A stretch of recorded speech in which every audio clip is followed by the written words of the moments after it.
There's my daughter Kelsey and my son Carson. They went down the exact same roller coaster, but how could they have such complete opposite experiences?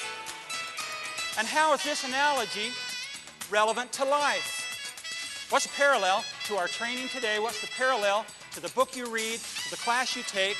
How can two people experience the exact same thing and get completely opposite things out of it?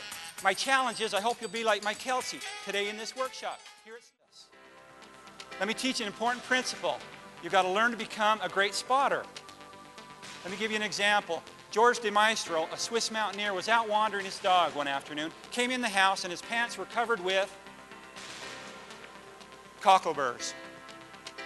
The thought got him thinking, so he took out his microscope, and a little observation revealed nature's tiny little secret of hooks and loops. You really can do anything you want. The challenge in life is we forget.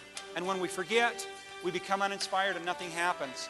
We suffer from what I call inspiration separation.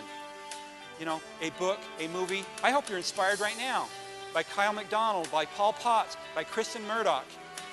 But our tendency is life gets in the way. We leave and we forget. And then we become uninspired. There's many more. 39 failed attempts to perfect a water displacement formula. What does that tell us about innovation? Persistence, endurance, failure.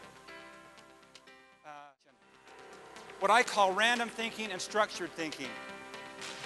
Random, according to Webster, is left to chance, versus structured is with purpose. Most of our day is spent random thinking because we don't think in a linear fashion. We bounce all over. Right now you're bouncing from convocation to lunchment. Books, we don't need another book. We don't need another motivational speaker. We need a system, we need ways, we need visual reminders to help us remember what we're already exposed to. Thomas Edison, the father of innovation, he said in a journal one day, after coming home from work and after reading the evening newspapers, I proceeded to make a list of my 75 subjects for the next day. I usually finished about midnight.